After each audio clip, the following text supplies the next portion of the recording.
ejemplo, la atrofia es un cambio muy importante, sobre todo en personas que están mucho tiempo hospitalizadas, en personas que no tienen mucho movimiento, en personas ancianas, sobre todo, ¿no?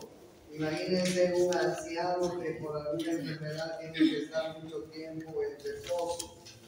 Imagínense una persona que tiene una fractura grande en el miembro inferior, ha tenido un accidente de tránsito y pues se ha fracturado la cadera, el fémur, etc.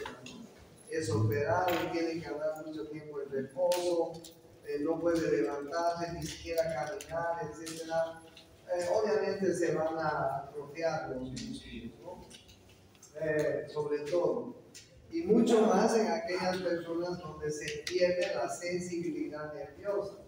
Ustedes saben que nuestros nervios periféricos inervan a nuestros músculos, son motores también y a la vez sensitivos.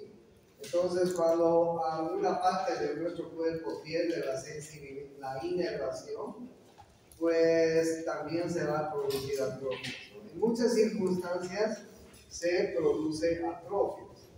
Ahí ustedes están viendo disminución de la carga de trabajo, la pérdida del suministro nervioso, una nutrición inadecuada, estimulación hormonal disminuida, en fin.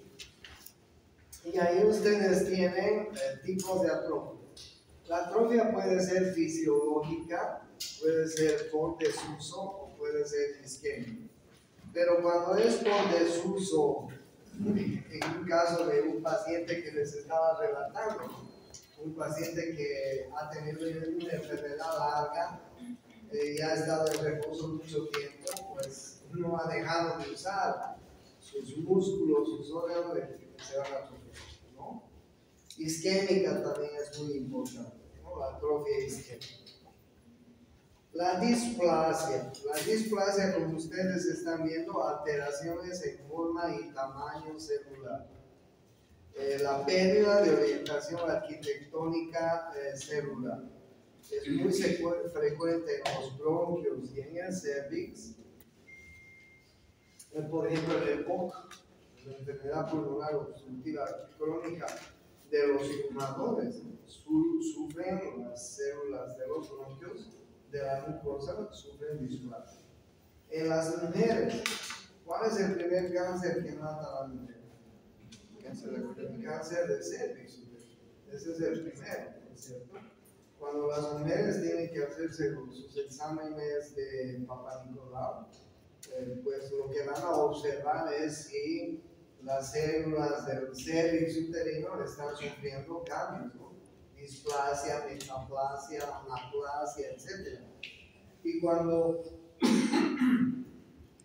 no, a pesar de que te haga calor, no voy a prender el aire, porque va a empezar a llover.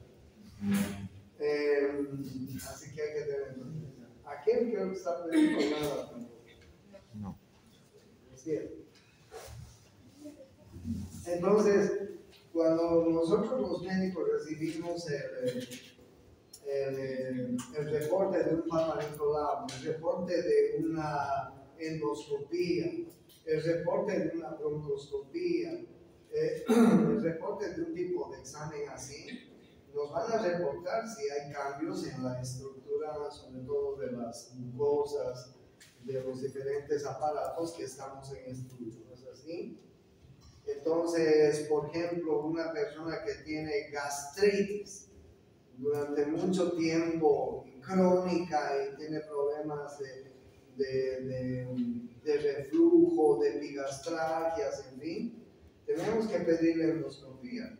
El endoscopista nos va a decir cómo están las células del esófago, cómo están las células del estómago, y eso nos va a orientar a tomar también una decisión, ¿no? Porque si estas células están muy cambiadas, tenemos que derivar a nuestros pacientes probablemente a otro tipo de especialistas, ¿sí? La hipertrofia, que puede ser una hipertrofia fisiológica, ¿sí? aumenta la masa muscular, sobre todo en atletas. También puede ser hipertrofia patológica. La miocardiopatía chagásica, les decía, es una hipertrofia, aumenta el órgano. En el Chagas, cuando hay un esófago aumentado o cuando hay un intestino aumentado por el Chagas, entonces el intestino aumenta en ancho y en largo. Se llama dólico mega esófago, dólico mega intestino, dólico mega colon chagásico. Entonces, en ese caso pueden haber hipertrofias. El corazón también es un órgano que con mucha frecuencia es hipertrofia. Los insuficientes cardíacos, los hipertensos que no tienen tratamiento, pues van a ser hipertrofias de sus corazones, ¿no?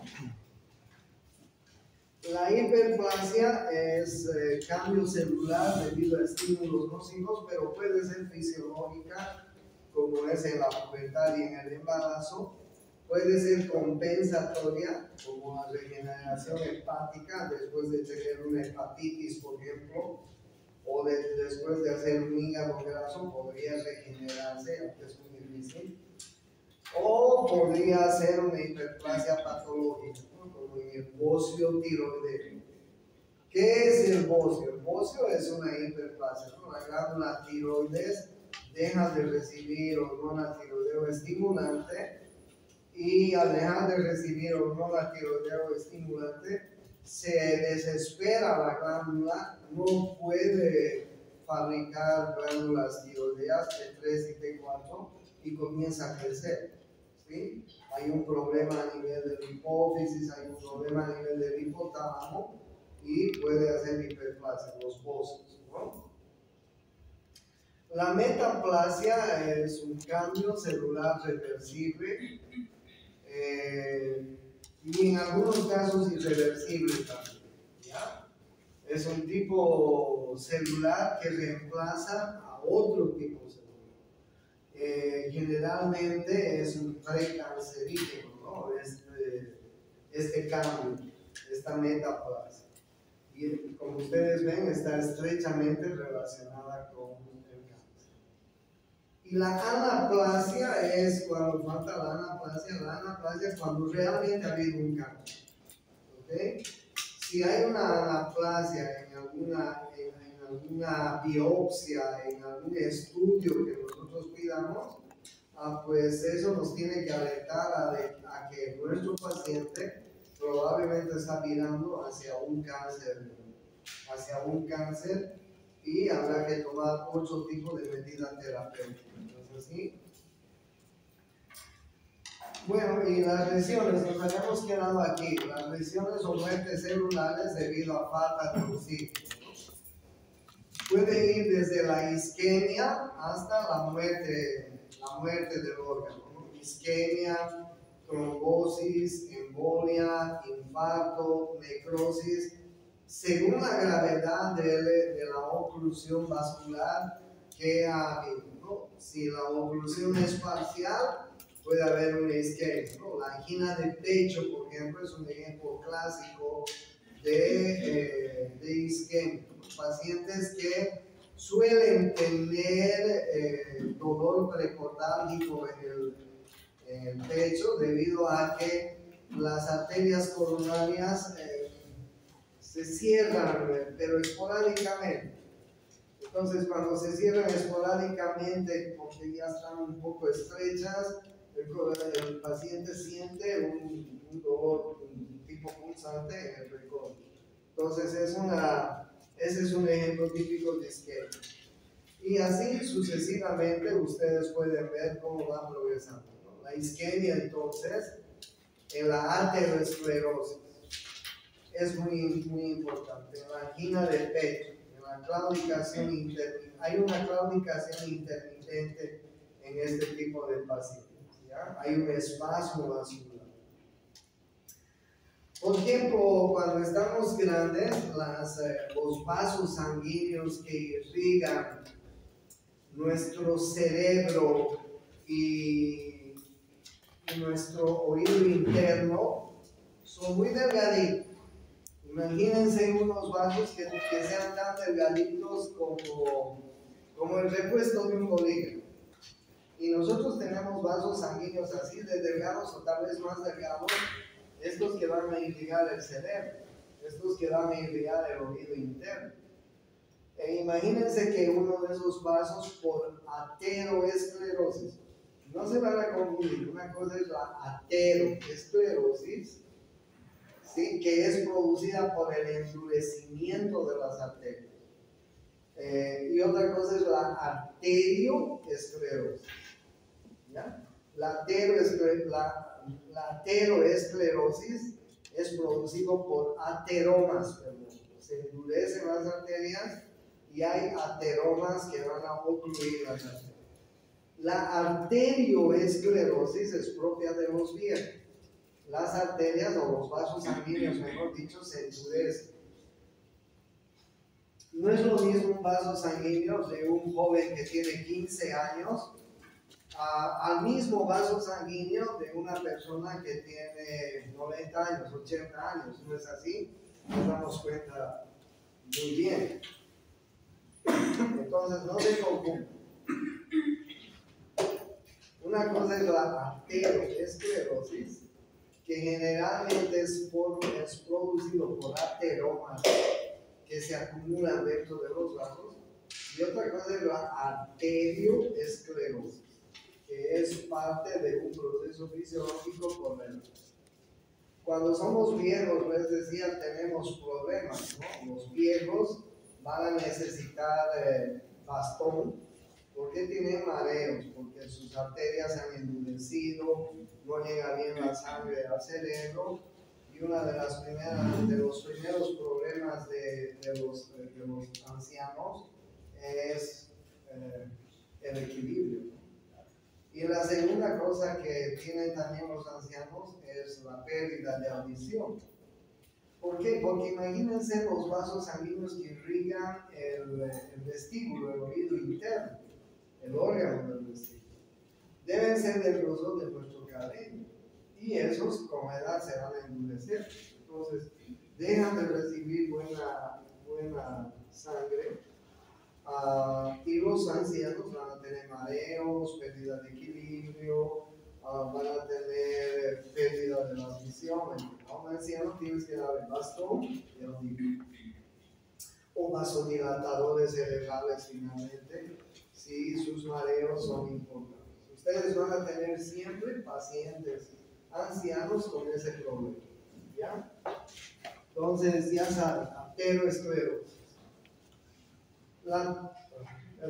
La trombosis es, pues, puede ser por trauma, puede ser por ateroesclerosis, formación de ateromas, u otros factores. Es una ruptura de la capa íntima de los vasos y el endocardio. Y cuando hay una ruptura de la placa íntima de los vasos sanguíneos, imagínense que un vaso sanguíneo ha tenido una pequeña ruptura, ¿vale? Y ese vaso sanguíneo está acumulándose de ateroma. Entonces, si ha habido una pequeña lesión dentro del vaso, inmediatamente se van a formar plaquetas alrededor de esa lesión. Y esas plaquetas van a producir una agregación plaquetaria. Y esa agregación plaquetaria va a activar los mecanismos de coagulación de ese paciente. De tal manera que al final de esa pequeña lesión que puede haber dentro de un vaso sanguíneo, se va a producir un coágulo sanguíneo. Y ese coágulo sanguíneo va a estopear, va a ocluir el vaso sanguíneo. ¿Sí? Y esta trombosis puede ser arterial o puede ser venosa. Acuérdense del Dr. House, tuvo una trombosis en la arteria femoral del miembro inferior, por eso es que claudicaba cuando caminaba. ¿Ya? Embolia. El embolismo es un caso muy parecido al trombo, pero la diferencia es que en el embolismo el trombo va a viajar y se va a localizar en otro órgano alejado y va a producir, puede ser un trombo de un coágulo sanguíneo, puede ser un trombo de grasa, puede ser vegetaciones producidas por procesos infecciosos, etc. Esos trombos que son producidos por grasa, coágulo sanguíneo, vegetaciones por procesos infecciosos, etc., forman émbolos y ese émbolo va a viajar. Ese trombo va a viajar, a eso se llama embolismo. Y se va a ir a localizar en órganos importantes. Puede haber un embolismo cardíaco, un embolismo pulmonar, un embolismo cerebral, y entonces va a producir tragedias, ¿no es cierto? Si va al lecho del pulmón, de la irrigación pulmonar, va a producir una embolia pulmonar, una embolia cardíaca, una embolia cerebral, un accidente vascular cerebral, y nos va a producir problemas, ¿ya? Entonces, el émbolo es un trombo formado por coágulo sanguíneo, formado por grasa, formado por vegetaciones producidas por procesos infecciosos, que viaja, se desprende en un cierto lugar, viaja y se va a ir a estacionar al cerebro, al pulmón, al riñón, al corazón, etc. ¿Ya? Y finalmente los infartos, ¿no? Los infartos son cuando ha habido una oclusión total de una arteria, lesión o muerte celular debido a la falta de oxígeno. Y la clasificación de infarto, ustedes pueden ver pálidos, hemorrágicos, infartos con vegetaciones bacterianas, infartos sépticos y finalmente la gangrena. Entonces, miren ustedes cómo son los infartos. El infarto es la pérdida de irrigación, la pérdida total de irrigación sanguínea hacia un órgano. Un infarto del corazón, ustedes saben que es el estopeamiento, si vale el término, la oclusión de una de las coronarias. Ustedes saben que tenemos coronaria derecha y coronaria izquierda. Ustedes saben que la coronaria izquierda se divide en descendente anterior y circunfleja. Imagínense que se tape la descendente anterior, para darles un ejemplo. Va a dejar de irrigar la pared anterior del corazón y en la punta del corazón. Qué grave, ¿no? Porque si el corazón deja de recibir sangre, pues a las 4 horas va a comenzar a necrosar ese tejido. O sea, los médicos tenemos entre 2 horas a 3 horas para pues diagnosticar ese infarto, para llamar urgentemente al cardiólogo intervencionista, para que este cardiólogo intervencionista haga un cateterismo y para que se tape esa oclusión. Si en 2 horas no podemos diagnosticar un infarto, ese paciente va a tener severas consecuencias si se oblitera la descendente anterior, en el caso de Miguel. Miren, que el corazón deje de recibir sangre en toda la pared anterior o en la punta del corazón. ¿Cuál va a ser la consecuencia de ese corazón? Imagínense cómo va a cambiar el electrocardiograma. No va a tener una buena sístole, una buena diástole, va a comenzar a tener arritmias, en fin, una serie de complicaciones posteriores que pueden terminar en la muerte del paciente.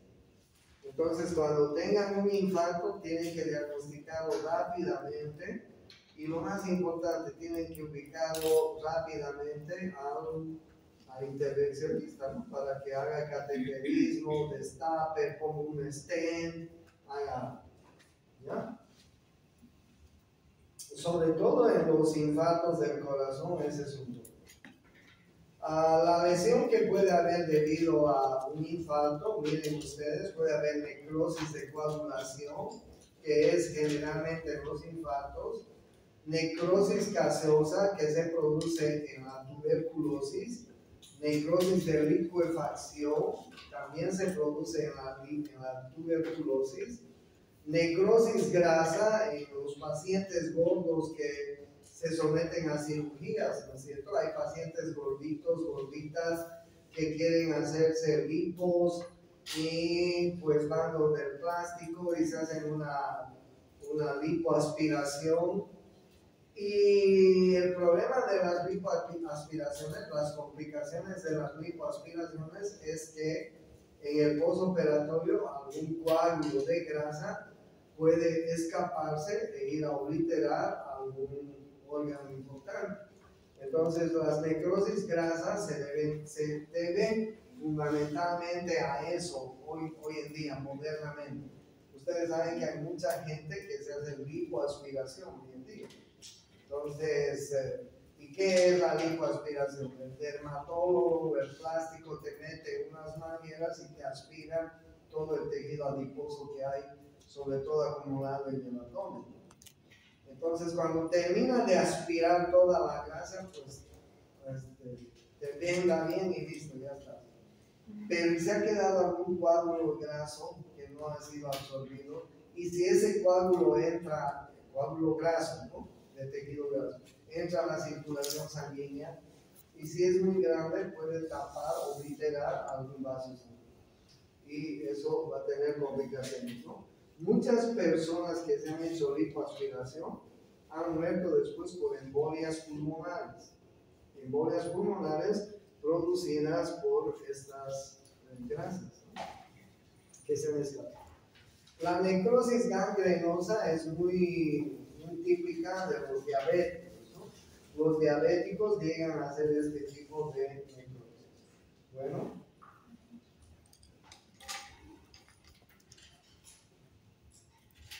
Bien.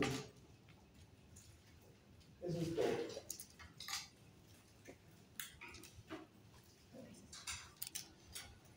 Del primer texto.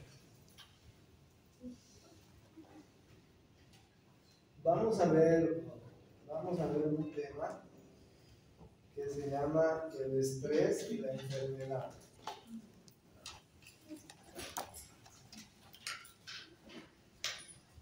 ¿Qué es el segundo tema? El estrés y la enfermedad explica la reacción fisiológica corporal al estrés. Es un modelo que organiza y examina la interrelación entre sus partes, componentes y el medio ambiente. Yo les he dicho en la primera clase que el estrés es una cuestión súper importante en nosotros los seres humanos. ¿Vivimos en estrés hoy en día? Sí, hemos concluido que sí. Por ejemplo, ustedes a esta edad tienen estrés del estudio, ya están en la mitad de la carrera, o sea que están presionados por muchos lados. Ustedes mismos se deben estar presionando, tercer año ya, ¿no? Ustedes mismos deben estar presionándose, pero pues ahí están recibiendo la presión familiar, ¿no? Porque la mamá, el papá, el esposo, la esposa, la novia, el novio, mierda, están sobre ustedes, ¿no? Aunque no les digan, ¿no? Pero ustedes se sienten así presionados. Pero además a estas alturas de la vida, pues muchos ya tienen estrés monetario, estrés familiar, estrés laboral, en fin, hay muchos tipos de estrés a los cuales estamos sometidos. Y ya les he dicho que cuando tenemos estrés, nuestro cuerpo comienza a fabricar mucho cortisol.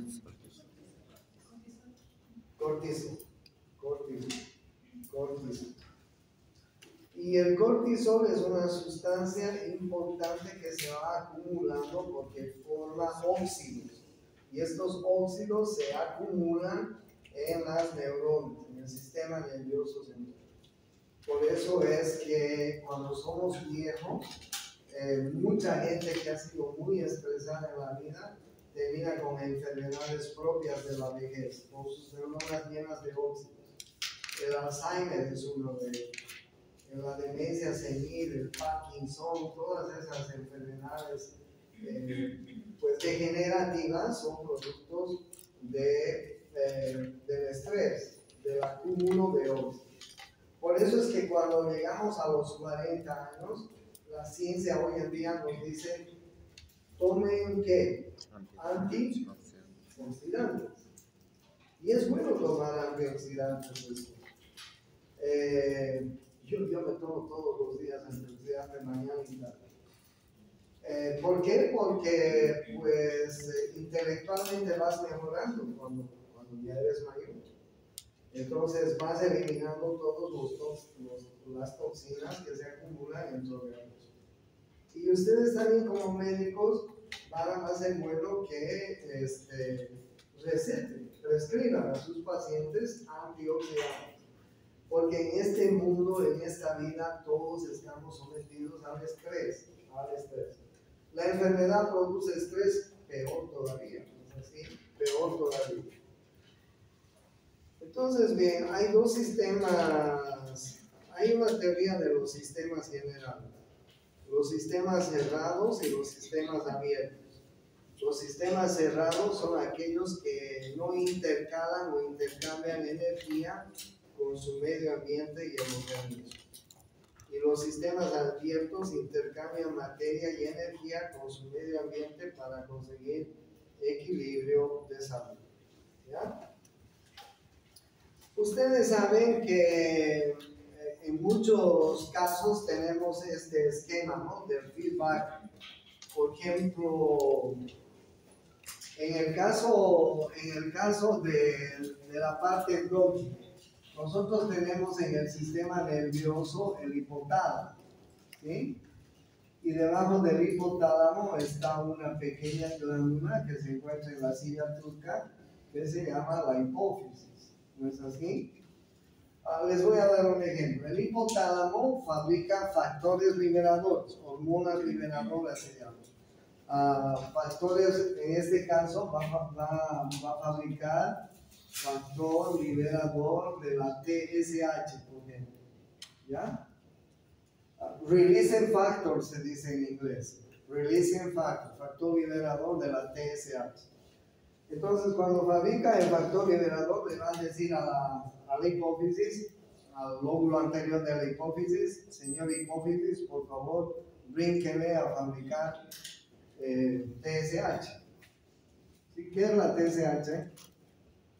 ¿Qué es la TSH? Hormona tiroideo estimular. ¿No? La TSH va a llamar a la glándula tiroides y le va a decir, oye glándula, tienes que fabricar tus hormonas tiroides.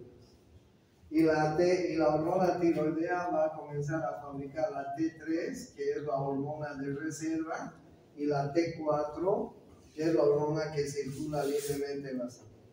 Triyolotironina, tetrayolotironina. Ahora bien, ¿qué pasa si hay déficit del TSH? Y la tiroides no puede fabricar sus hormonas tiroides. La tiroides, a través de una circulación sanguínea, se va a comunicar con el hipotálamo, ¿sí? Y le va a decir, oye hipotálamo, no me jodas, no estás fabricando release factor y esta glándula, la hipófisis, no está fabricando TSH. Y este paciente está con su hipotiroidismo. O al contrario, ¿no? Oye, estoy fabricando mucha T3 y T4 porque estás fabricando mucha TSH, la hipófisis está fabricando mucha TSH y vos seguramente estás liberando mucho factor liberador, no jodas, disminuir. Entonces va a disminuir porque este paciente está con hipertiroidismo. Entonces así se comunica, hay esa comunicación entre los órganos que fabrican hormonas y el hipotálamo. En realidad ya no se dice sistema endocrino, se dice sistema neuroendocrino, porque quien controla las glándulas que secretan hormonas es el sistema nervioso, en este caso el hipotálamo. Lo mismo pasa, por ejemplo, con los ovarios, con los testículos. La hipófisis fabrica FSH y LH. ¿Okay? La FSH en la mujer va a ir a estimular el folículo en el periodo menstrual. para que el ovario fabrique estrógenos. La LH va a ir a estimular el cuerpo lúteo al ovario para que el cuerpo lúteo fabrique progesterona. Pero si aquella mujer no está fabricando una cantidad adecuada de estrógenos o progesterona, le van a llamar al hipotálamo. Le van a decir, pues hipotálamo, no estás liberando bien tus factores liberadores, la hipófisis no está fabricando bien la FSH y la LH, y esta pobre mujer no tiene mucho estrógeno y progesterona y tiene problemas. O actúan en el orden de la FSH y la LH, sí, también en los testículos. La FSH es la encargada de estimular las células de Sertoli para que las células de Sertoli maduren las espermatogonias a espermatozoides. La FSH. Y la LH estimula a las células de Leydig para que las células de Leydig fabriquen testosterona. ¿Okay? Entonces hay un circuito hipotálamo, hipófisis y las diferentes glándulas. Y ese circuito, esa comunicación se llama feedback. El feedback, retroalimentación significa. La retroalimentación puede ser positiva o puede ser negativa. Puede ser negativa en el caso de que le diga, por favor, ya no fabriques tanto factor liberador. Ese es un feedback negativo, ¿no es cierto? O por favor, fabrica más factor liberador.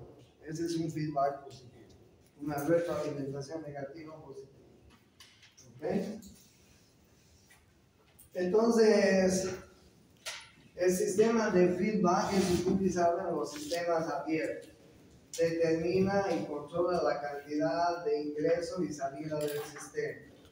Usa el proceso de ingreso, transformación, gasto y retroalimentación. Y hay dos tipos de retroalimentación, el positivo y el negativo que les contamos. ¿No es así? Y les daba el ejemplo de la hormona tiroidea, les daba el ejemplo también de la hormona folículo estimulante, luteinizante, en fin. O sea, hay un sistema muy interesante controlado por el hipotálamo, fundamentalmente el hipotálamo, que es parte del diencéfalo en el sistema nervioso. ¿Ya? Bien, entonces yo les decía, en el estrés y la enfermedad hay estresores físicos, estresores psicológicos. ¿Ya? Y dentro de los físicos, ustedes pueden ver trauma, cambios térmicos, trauma físico, cambios atmosféricos, ¿sí? Les he contado de Chernóbil, ¿no? Ese es un cambio atmosférico tremendo. Les he contado de las quemas que hay en nuestro bosque. Oigan, 2 millones de bosques, 2 millones y más de bosques nos quedan los desgraciaditos cada año. ¿Te imaginas más de 2 millones de bosques? Yo tengo un pequeño chanco aquí en La Guardia que tiene 70 hectáreas y me considero el dueño del mundo. Carajo, 2 millones de hectáreas quemaron. Miren cómo han cambiado el bosque, el mundo, la atmósfera, el planeta. Porque algún campesino que viene de allá, me parece que tiene que quemar y desforestar y listo. No es justo. Va a haber cambios hasta en nuestro código genético, porque nosotros los seres humanos tenemos aproximadamente 30.000 genes que nos dan el fenotipo y el genotipo. Ustedes, por ejemplo, que están en la etapa reproductiva de la vida, en sus códigos genéticos tienen aproximadamente unos 30.000 genes que han heredado de su papá y de su mamá.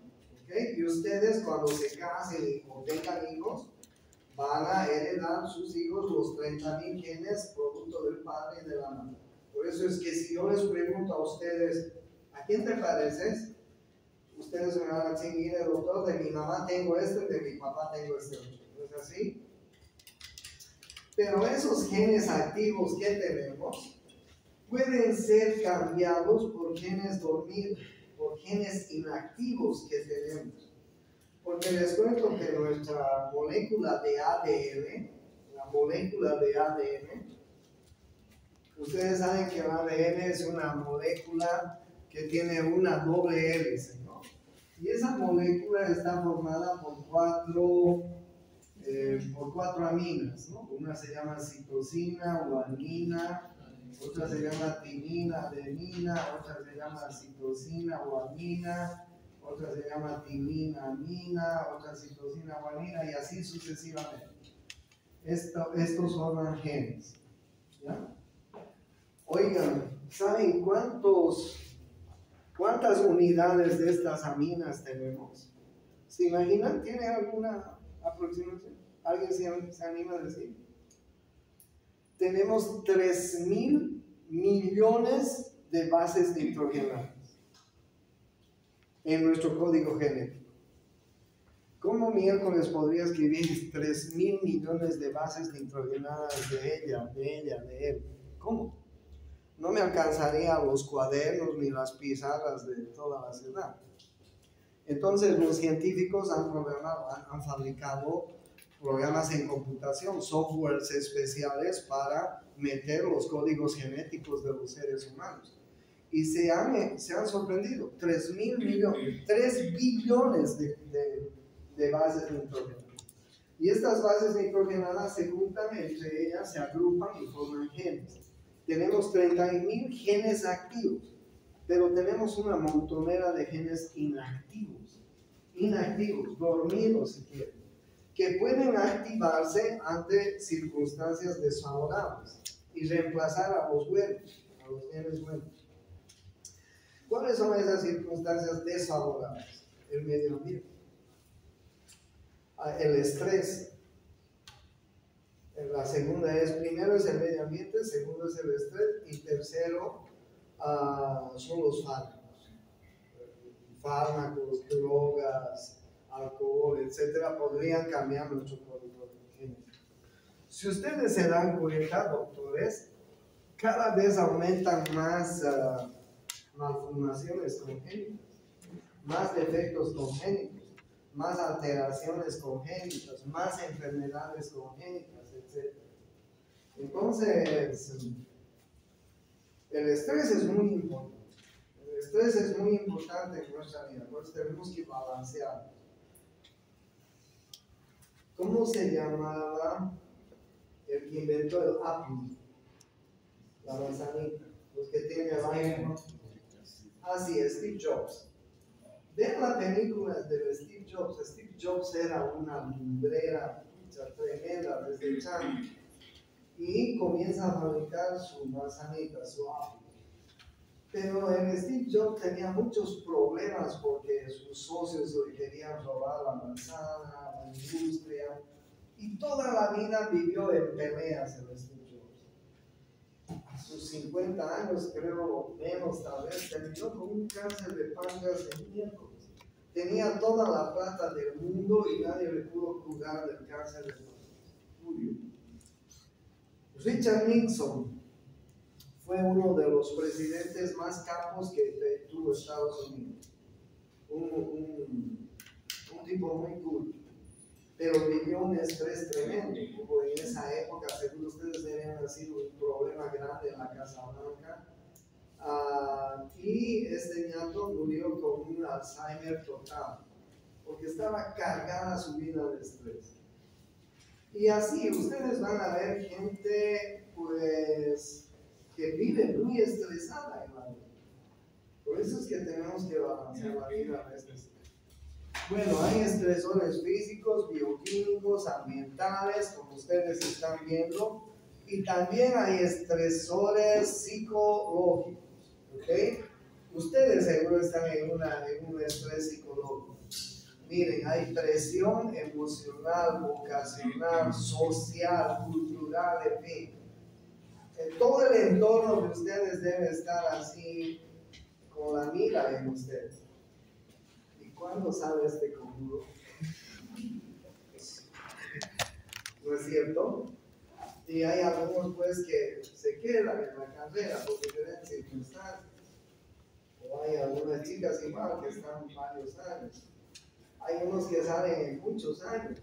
Yo he sido director, saben ustedes, mucho tiempo. Y había dinosaurios que brincaron en 12, 13, 15 años la carrera. Miren ustedes, complicado, ¿no? Entonces, el estrés es muy importante. Y cuando hay estrés, nosotros tenemos adaptadores, ¿ok? Primero tenemos síndrome de alarmas, tenemos estresores que son alarma, que ustedes pueden ver, ¿no? La secreción de la glándula suprarrenal que fabrica el cortisol, la secreción del sistema nervioso que fabrica el simpático, que pues cuando tenemos mucho estrés producen vasodilatación, es decir, tratan de compensar el estrés de alguna manera. Es una manera de defensa que tiene nuestro organismo cuando hay estrés. Estrés de enfermedad también puede haber. Y cuando estos sistemas de alarma se disparan, pues miren ustedes lo que puede pasar. Aumento de los corticoides, disminuye la respuesta inflamatoria, aumenta de la glicemia y miren ustedes lo que pueden producir, ¿no? Vasoconstricción, hipotensión, hipertensión, etc. Y cuando se agotan estos sistemas de alarma, pues miren ustedes lo que puede pasar, ¿no? La respuesta inmune falla, disminuye, eso es muy importante. Pues falla cardíaca, falla renal, falla respiratoria, y eso nos va a llevar pues, agravar nuestros estados de enfermedad. Cuando el estrés es por enfermedad o por cualquier otra causa, existen este circuito. Primero los sistemas de alarma, luego los sistemas de resistencia y luego los sistemas de agotamiento, ¿no? Los sistemas de alarma son los que van a tratar de defender a nuestro cuerpo. Los sistemas de resistencia son los que producen aumento de ciertas sustancias en nuestro cuerpo. Y el agotamiento después, cuando ya se ha agotado esto, ¿no? Respuesta del sistema nervioso al estrés. Miren ustedes. El sistema nervioso, sobre todo el simpático se estimula, ¿no es cierto? ¿Cuál es el mediador químico del sistema nervioso simpático? La adrenalina y la noradrenalina, ¿no es así? La adrenalina y noradrenalina. Estos sistemas van a estimular la corteza renal, como ustedes están viendo. Estimulan la corteza renal. La corteza cerebral, perdón, va a activar no solamente la parte muscular del organismo, sino va a activar pues muchos otros sistemas en nuestro organismo, ¿ya? Van a producir vasodilatación en el músculo cardíaco, músculo esquelético, etc.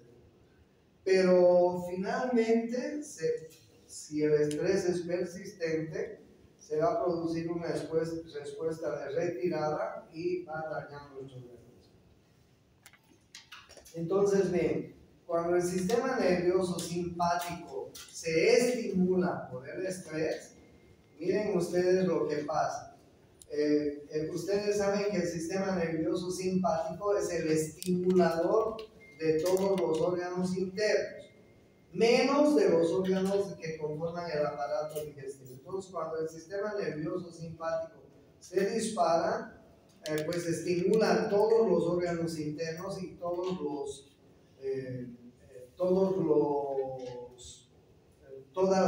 el metabolismo que sufre nuestro organismo. ¿Okay? Miren ustedes, aumenta la frecuencia cardíaca, aumenta el trabajo cardíaco, aumenta el trabajo del sistema respiratorio. Hay vasodilatación en el músculo cardíaco y esqueleto. Aumenta el metabolismo del hígado. Se produce glucogenólisis, gluconeogénesis. ¿Ya? En el aparato digestivo, el sistema nervioso simpático es inhibido. Por eso es que se produce disminución de la motilidad gastrointestinal, contracción de esfínteres, disminuye la secreción en algunos órganos del aparato digestivo. Disminuye la secreción del jugo gástrico, de la bilis, del jugo intestinal. No se olviden que el sistema nervioso simpático, con su mediador químico adrenalina, es el sistema estimulador de todos los órganos internos, menos del aparato digestivo, donde es inhibido. Imagínense, por ejemplo, una de nuestras compañeras que esté recogiéndose a las 10 de la noche de la universidad a su casa, y que esté por ser asaltada por unos pícaros. ¿Quién va a aumentar? ¿Su sistema nervioso simpático o parasimpático? Simpático, ¿no es cierto? Y miren lo que hace el sistema nervioso. Va a aumentar la presión arterial, va a aumentar la frecuencia cardíaca, va a aumentar la frecuencia respiratoria, va a activar las glándulas sudoríparas, en fin. O sea, va a activar la adrenalina. La adrenalina es el mediador químico del estrés. Lo mismo cuando estamos enfermos. Se activa el sistema nervioso simpático. Y se activa, pues, de forma alterada. Ya les he contado el papel que hace el hipotálamo, sobre todo con relación al sistema hormonal, ¿no es cierto? Miren ustedes, el hipotálamo fabrica los factores liberadores. En inglés se llaman releasing factors. ¿Ya? El hipotálamo fabrica los factores liberadores y va a ser el encargado de estimular a las otras glándulas que fabrican hormonas a estimular, a fabricar lo que hormonas. En este caso, el factor de liberación hipotalámica va a estimular a la glándula suprarrenal para que la glándula suprarrenal fabrique cortisol, cortisona, hidrocortisona. ¿Sí? Al fabricar estas hormonas, la glándula suprarrenal va a aumentar la glicemia, va a aumentar la glucogenólisis, la neoglucogénesis, etc. Y va a disminuir el proceso de inflamación. ¿Ya? Lo mismo pasa con la glándula tiroidea. El hipotálamo aumenta su factor de liberador, va a hacer que la glándula hipófisis aumente la TSH. La TSH va a hacer que aumente las hormonas tiroideas, y este aumento de las hormonas tiroideas va a aumentar el metabolismo basal. ¿Sí? Por eso es que un hipertiroideo tiene el metabolismo basal aumentado, ¿no? Es hiperkinético. Un hipertiroideo es muy activo, no duerme bien, no asimila bien su alimentación, es flaco, hiperactivo, etc., hiperkinético.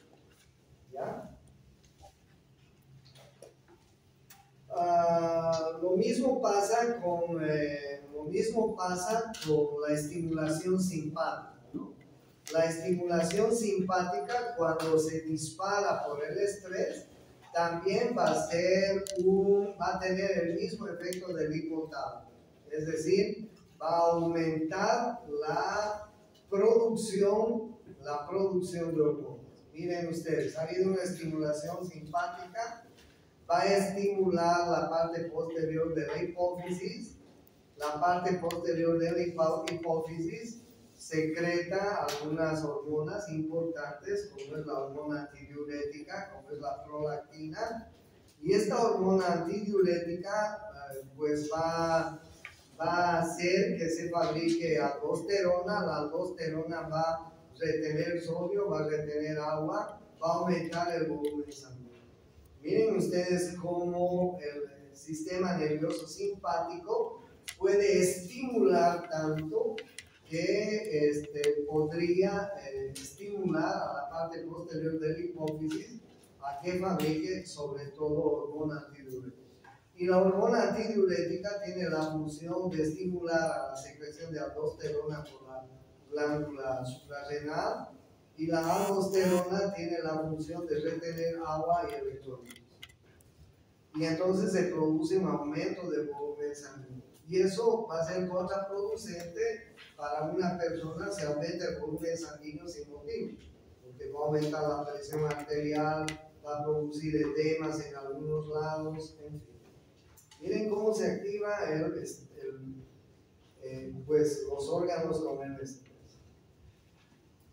Mecanismos inmunes en el estrés. Hay un aumento del trabajo de la glándula suprarrenal. La glándula suprarrenal aumenta los niveles de corticoides, ¿sí? Y ustedes saben que si damos a un paciente corticoides por mucho tiempo, ¿cuál es el efecto que vamos a tener en ese paciente? ¿Cómo va a estar su sistema inmune? ¿Va a aumentar o va a disminuir? Va a disminuir, ¿no es cierto? Denle corticoide a un paciente mucho tiempo y están jodidos, porque ese paciente va a comenzar a hacer infecciones, abscesos, etc. O sea, no podemos dar corticoides en mucho tiempo. El corticoide es un medicamento, muy, a mí me gusta mucho utilizar, porque es un antiinflamatorio muy potente.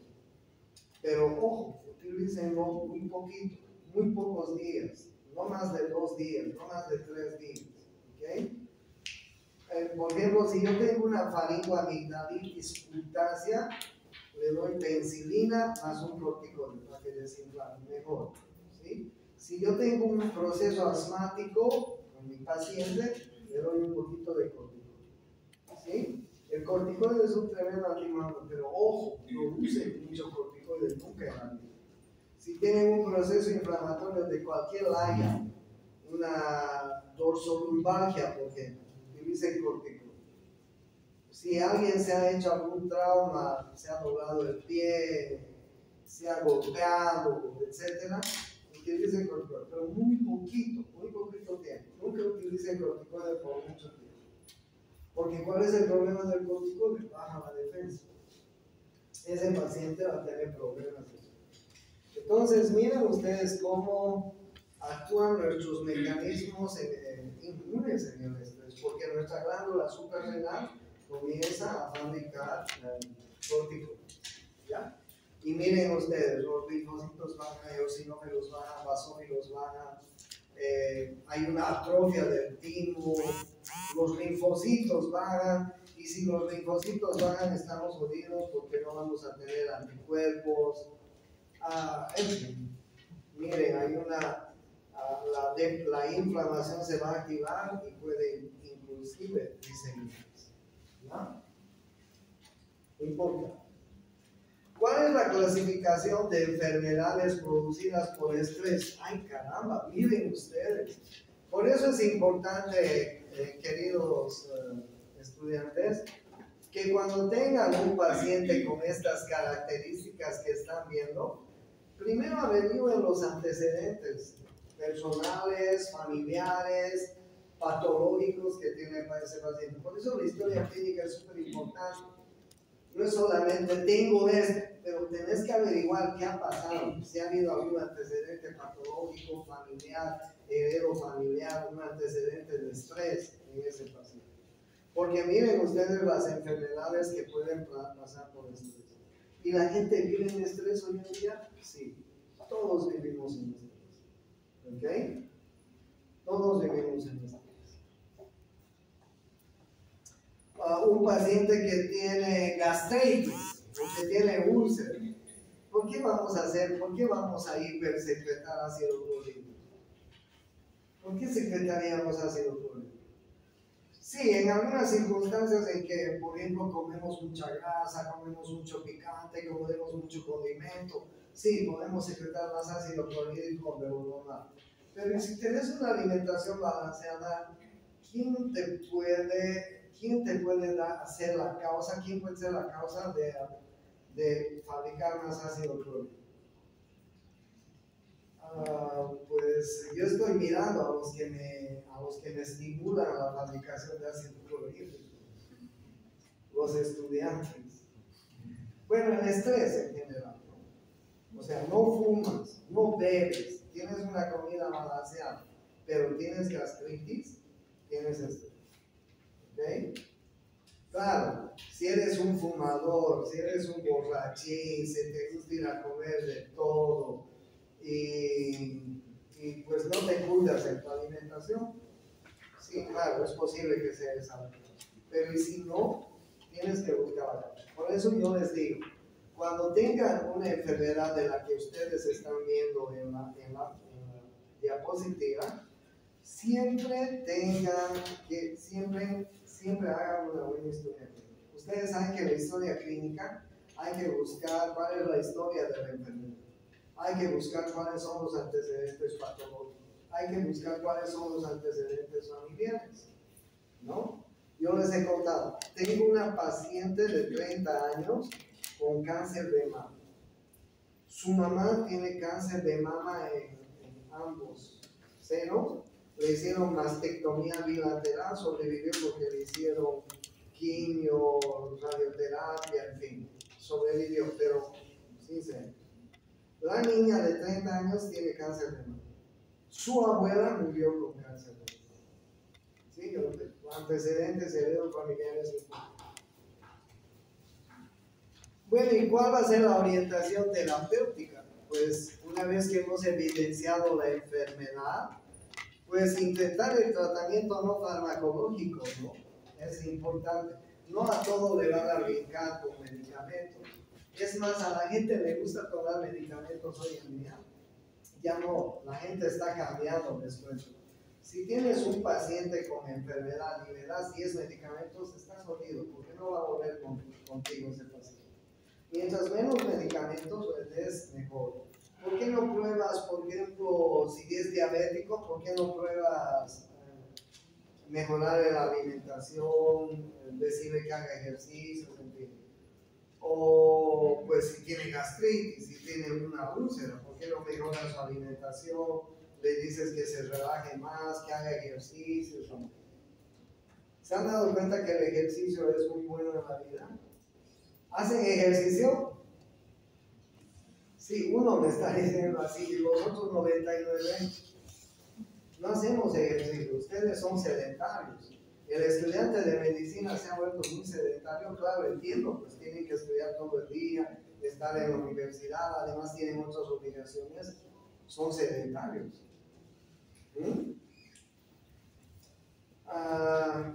Yo tengo 2 hijos. Mis hijos han ido a Francia, han estudiado medicina en Francia, han hecho la especialidad en Francia y ahora son médicos franceses y son franceses, no nacionalizados. Pero toda la vida con ustedes, estudiando. El otro día mi hijo mayor, que tiene 30 años, había ido a un lugar racket y está con la espalda bloqueada. Claro, le digo, es que sos un hijo de puta, nunca has hecho ejercicio. Y de pronto te pones a hacer racket. Haz ejercicios primero. Claro, somos sedentarios. Nos hacemos sedentarios. La vida nos hace sedentarios porque tenemos que trabajar en los hospitales con los pacientes, ir a la universidad, tenemos que estar leyendo, encima la familia, los hijos, un trabajo, 2 trabajos, 3 trabajos, así es la vida de los médicos, ¿no? Están horribles. Sí, están muy estresados. Pero dedíquense también a hacer ejercicios, una vez. Diversifiquen su vida. ¿Okay? Entonces, miren ustedes la orientación, ¿no? Intentar tratamiento no farmacológico, la psicoterapia es importante, dirigir hacia un estilo de vida es importante, adiestramiento en técnicas de relajación, a la gente le gusta eso, muchos días. Mucha gente se dedica a hacer yoga, a hacer relajación hoy en día, esa es la gente moderna. A la gente no le gusta ya más fármacos, no les den muchos fármacos. Y por favor aprendan esta orientación terapéutica. No es, doctor, me duele esto ya, ibuprofeno 800 cada 12 horas, hasta luego. No, por favor. ¿Ya? Listo. Les cuento que desde el sábado les voy a poder vender los textos, esa es la dirección. Los que quieren, 70 bolivianos, todos van a tener un trabajo para hacer. Ya les he dicho que en el DVD está el texto oficial de la materia y además un trabajo de investigación que tienen que hacer, porque me interesa que hagan siempre un trabajo de investigación y se estudian. Ustedes ya están en tercer año y no saben hacer trabajos de investigación. Y no saben hacer una monografía, no saben hacer un artículo médico en medicina. ¿Quién ha hecho alguna vez un artículo médico? ¿Quién ha hecho una monografía o una tesis? Alguien me dirá yo, pero no. Hacen, ¿qué se llama? ¿Qué profesor de qué es el doctor Leal? En el segundo año. Salud pública. ¿Qué se llama pero esa materia? Salud pública. Metodología de investigación. Sí. No me agarré metodología de investigación. ¿Quién les enseñan pues para investigar? Metodología de investigación. ¿Ya han investigado algo? Por eso es que van a aprender a investigar.